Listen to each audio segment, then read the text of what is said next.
Welcome and welcome back, everybody, to the OK Grognard Show. Today is Monday, May 9th, 2022, 10 a.m. Central in beautiful Lake Geneva, Wisconsin.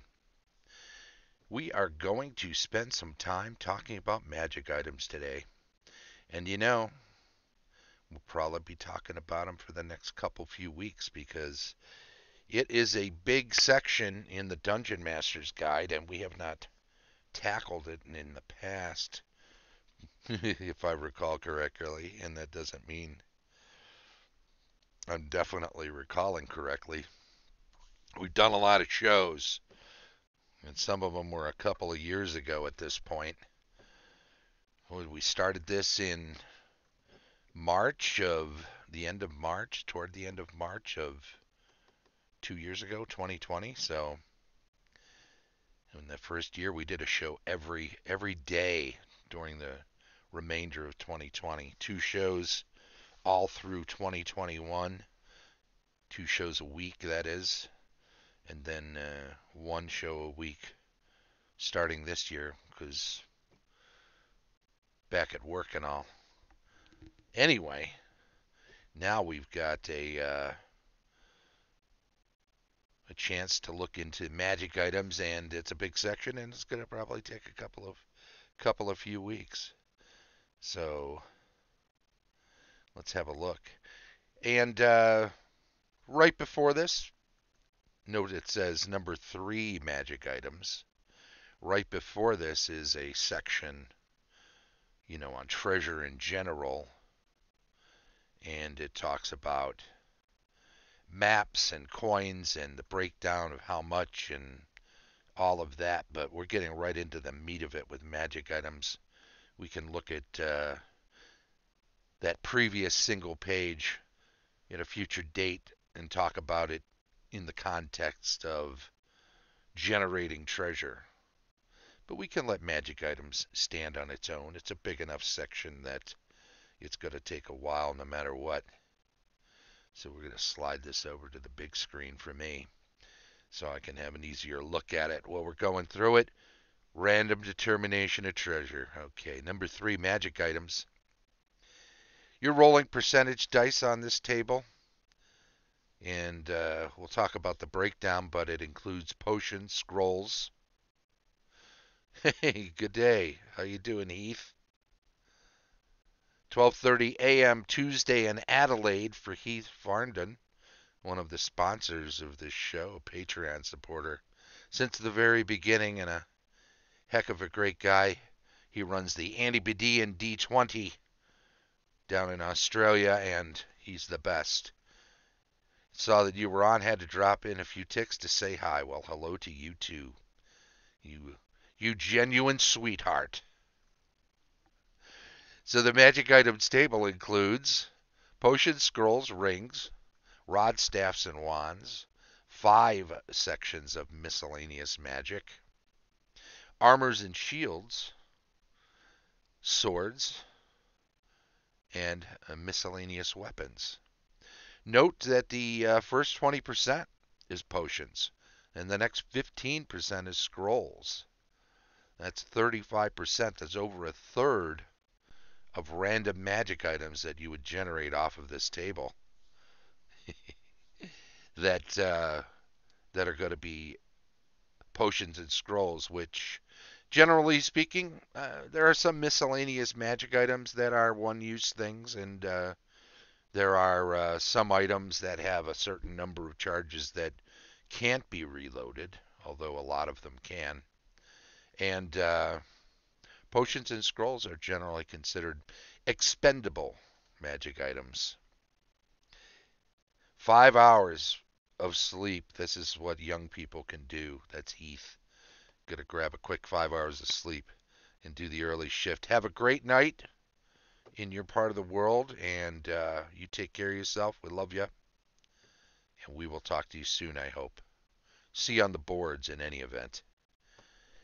The rings, 36 to 40, so a mere 5%. 41 to 45, we've got 5% of rods, staves, and wands, or staves and wands. Miscellaneous magic section. Now, I'm going to note up front here that the tables themselves could have been one large table. It's all alphabetized. So you're going through it alphabetically. So it's not like each of these 5 different sections is divvied up into any thematically cohesive pile of things like here are all the little statues and here's a whole section that's just clothing or some other way of divvying it up. It's just every item's in there and they're all alphabetized. Some of them alphabetized in a way that a cloak of this or a cloak of that. So they're all C's even though they do different things. Whereas some of them are multiple items. A ween stone, for instance, the little stone you pop up and it floats around above your head and gives you some magical effect or benefit. So all of those are under one heading, one section. So some of them are multiples and some of them are single items that are categorized or rather alphabetized based on the type of thing they are, like a cloak. And this is it. So when we break down what these things are in these sections, we're not saying this, if you get this section, it's all of this type of thing. So miscellaneous magic. 46, 47, 48, 3%, first one. 49, 50, 51, 52, 53, 54, 5, 6, 7, 8, 9, 60. Each one of them, 3%, 5 of them. So 15% of the things you can generate off of this table are miscellaneous magic of some type. So let's keep that in mind as we're looking at this. There are 30 potions, roughly. We'll look and check the number later. So 20% of these are one of 30 potions. 15% are one of 150-ish miscellaneous magic items. So it gives you a sense of what they thought was important, and not necessarily in regard to experience gain from gaining these items, nor in regard to the value of each of these items. So we'll see some of that and keep that context in mind as we get deeper into looking at all of these magic items. How powerful, how valuable, how much experience one gets for them are 3 qualifiers to each of these items that is not necessarily reflected in this random chance. So there's some chaos to this table. Again, 61 to 75, so 15% for armor and shields. 76 to 86.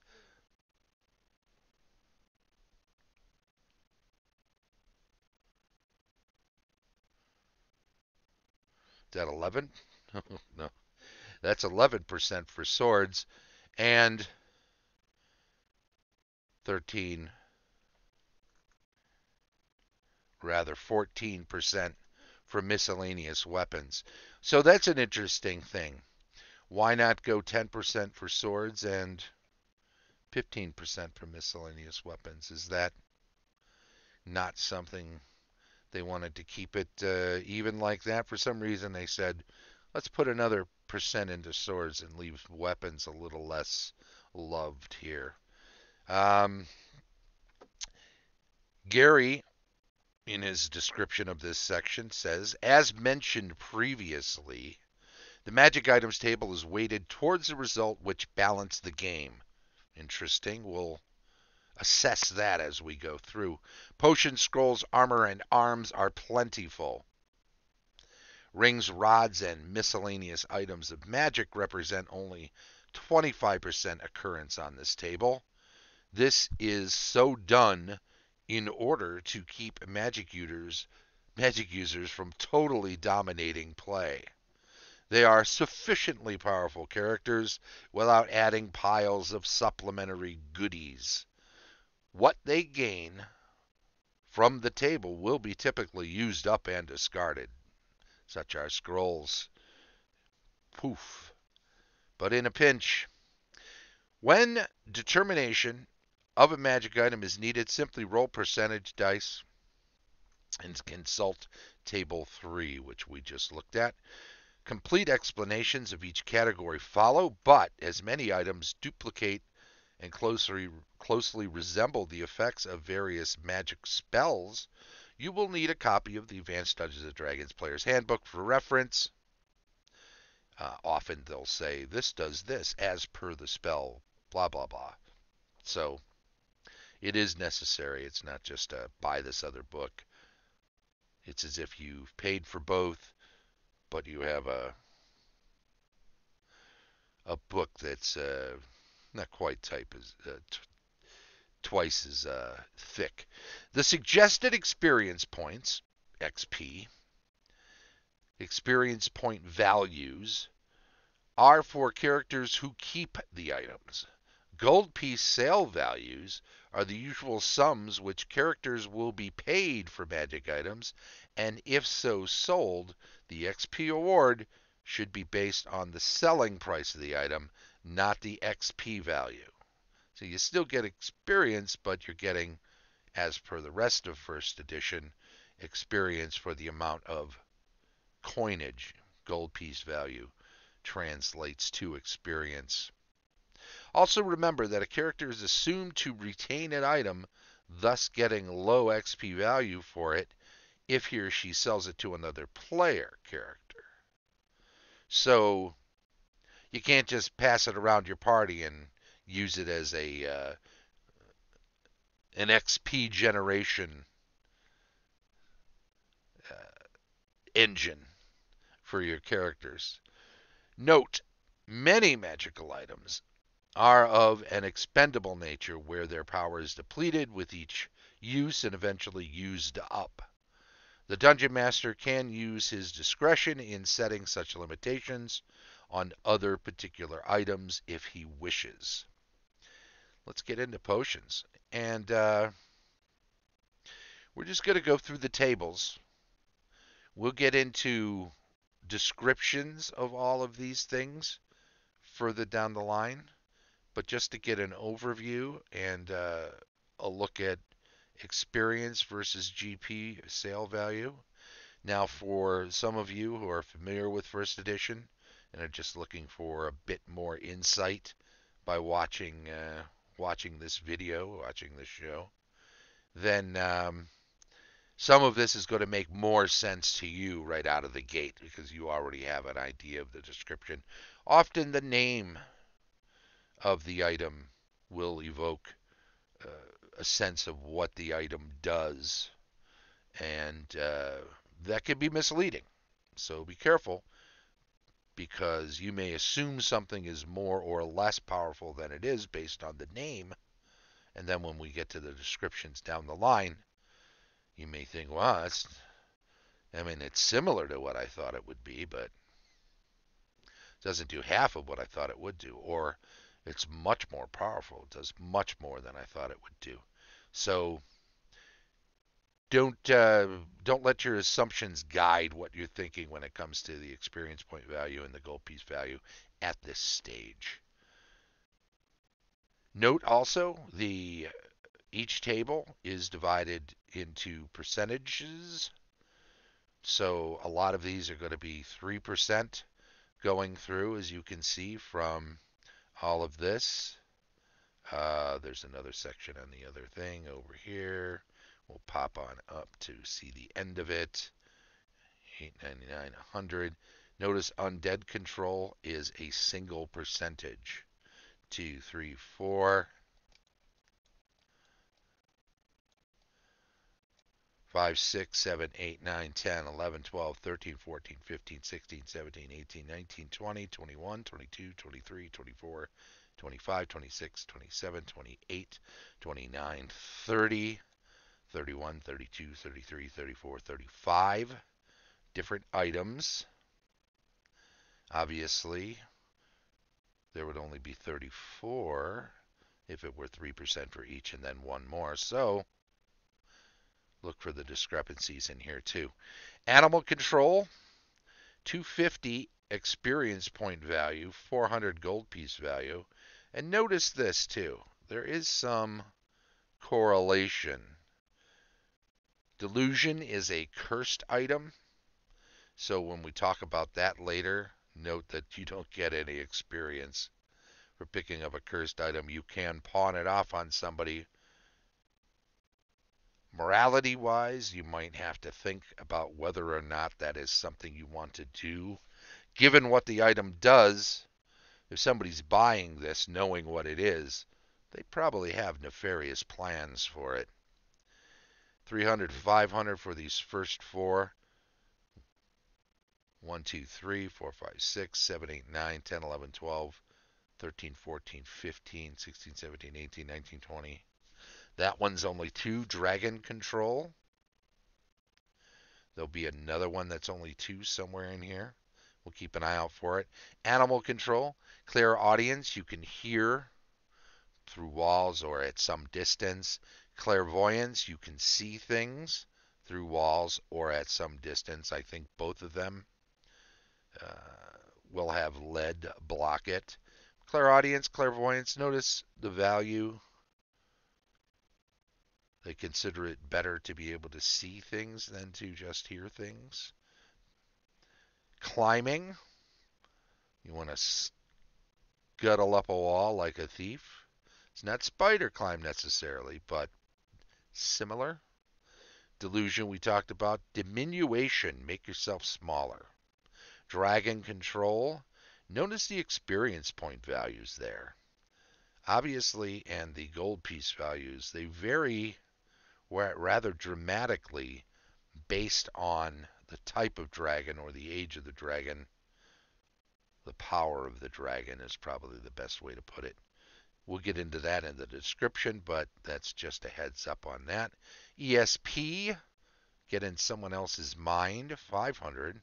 So a bit more than the early ones. 850 for a sale value for the money. Extra healing, some of these are going to be like the spell, but they're going to be similar, but a different configuration on the money, so it's not, or on the amount of healing that they give than the spells. Somebody was talking about healing spells the other day in early editions, and they were saying, why roll one die for a low level, 2 dice for a higher, and 3 dice for a higher, and just have like a -1 or a +1 or a +2 or a +3? Why not just have 1 die roll at each, but add an extra full points from the first die? So an 8d8 rather than roll 2d8, have +2. Why not have 8 plus a roll +2? Give the first one an automatic. That way, better healing magic always does better than lesser healing magic, guaranteed. I kind of like that idea, and I think I would adopt that into my games going forward. Fire resistance. It's not invulnerability, but it cuts down on how much damage you take. Flying.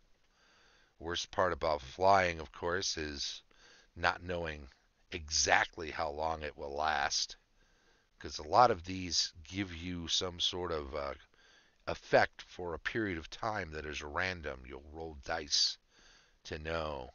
Now you can fly. You can know what the minimum is and just fly for that amount of time and then get the heck down on land, even if there's potential for more time. Or maybe stay low to the ground if you're just trying to cover a distance and not go too fast. Save yourself from some wear and tear on the shoe leather. But ultimately, there's a danger in any magic, particularly if you're flying very high, Icarus. So watch yourself. Gaseous form can help you get past a not completely sealed area into a room, through a wall, over a wall, floating around. Giant control. Again, like with dragons, depending on the power of the giants. Giant strength. Once again, that's flexible depending on which type of giant that strength is emulating. Growth, make you bigger. Healing, we talked healing there. Heroism, it gives fighters, and notice that F, parenthetical F, that means that this is one that fighters can use. Subclasses included, rangers and paladins, as far as the player's handbook is concerned. Heroism makes you act as if you're a higher level fighter. So you hit like them, you do damage like them, rather, you just have a better chance of hitting for the most part. Human control. They don't make a difference as far as the experience and money are concerned as to how powerful the human is. But there is an asterisk, and we'll get into that when we get into it in the descriptions. Invisibility. Notice human control, 5150. Just 2% on that one. 52, 53, 54, 55, 56, 57. So 6% for healing. Growth is just 2%.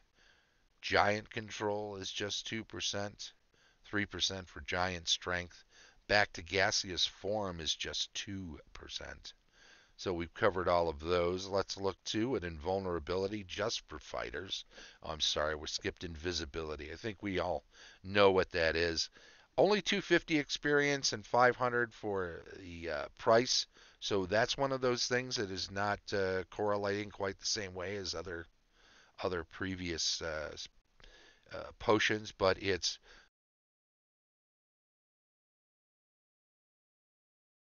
much like the spell, as the description will illuminate. Invulnerability makes you really, really tough. Makes you, which is a good thing. 3% though, and notice the experience and value in gold pieces, 350 and 500. Levitation, straight up and down, unlike flying, which lets you directionally have control. Longevity lengthens your life. Experience doubled to 1,000 for the value in money, because might not help you out a lot straight out of the gate, but if you're an older, say, an ancient wizened wizard, if you're a magic user who's getting up in years and you want to live longer and continue your career as a powerful magic user, getting some longevity potions is a very good idea. It doesn't keep you from getting killed by the sword, but at least old age is less likely to take you sooner rather than later. Oil of etherealness lets you slather that on and be able to pass through things as if you are essentially on another plane. Oil of slipperiness makes it tough to grab you. Once again, these are 61, 62, 63, 4, 5, 6, 7, 8, 9, 0 to 2, 3 to 5, 6 to 8, 9 to 1. All of these are 3% Jabberoos here. And on through the end of the page. Longevity, slipperiness there. Filter of love. This is one of those things that,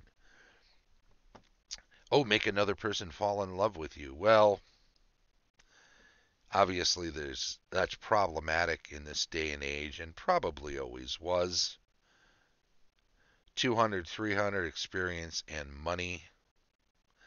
Etherealness, check that out though. 600 to 1500 in gold. So getting onto another plane is something that's obviously in demand or hard to find and thus in demand.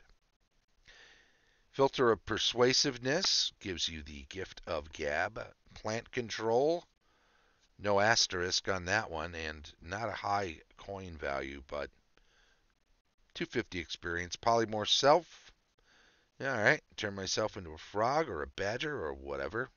Poison, again, this is nasty. If you just drink it down, that's trouble. Notice there are two asterisks. We'll get to that, but it's one of those things that is definitely of no value and of no experience. It is inherently useful in certain circumstances. Not all of those are things you might want to get involved with. Speed 200, 450. Superheroism even better than heroism. So 450 on the experience rather than 300. 750 on the coinage rather than 500. Let's go up to the end of the table here. But quickly, let's look at the asterisks. Effectiveness on the type of creature controlled must be determined by die roll, consult item explanation. That is for all the control items. The dungeon master must mislead the possessor of the potion so as to convince him it is not harmful. See the appropriate item description for particulars. That's on both delusion, or on delusion and also on poison.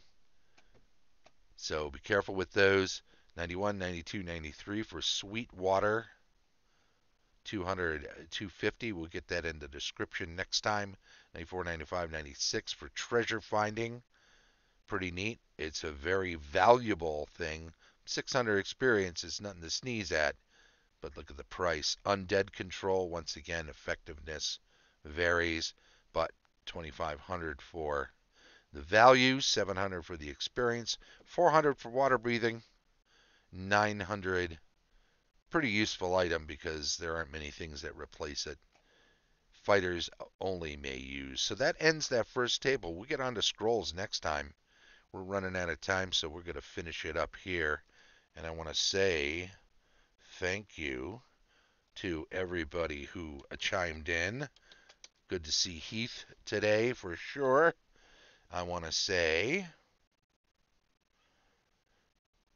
absolutely, it was a pleasure. Where are we at here? There it is. So this has been the OK Grognard Show, looking at the Dungeon Master's Guide magic items, and we looked first at potions. We'll get back to more of that in subsequent weeks. We'll have to finish that up before July when we'll take our hiatus. So be sure to stay tuned for the next 6 weeks. It might be enough. I mean, it might barely be enough. The show streams live on Twitch each Monday at 10 a.m. Central and then is archived on YouTube. If you're catching it on Twitch, please do follow the Twitch channel and chime in on the chat while you're here. It'd be appreciated. If you catch it on YouTube, by all means, subscribe to the channel and click the little bell so you get notifications whenever a new show is uploaded. Please do give a thumbs up to any videos you like and enjoy and watch, and also feel free to comment on the show or the theme in general. Anything, if you have questions, feel free. It'd be much appreciated. Thanks to our Patreon supporters. Links are provided in the show notes. Tom Tullis of Fat Dragon Games, Rick Hershey of Fat Goblin Games, Carlos Lysing of Castle Entertainment, Heath Farndon of the Antipodean and D20, Dave O'Brien of Quacks Games, and Shane Bradley, DM Extraordinaire. Very much appreciated. This has been the OK Grognard Show from beautiful Lake Geneva, Wisconsin. Bye-bye.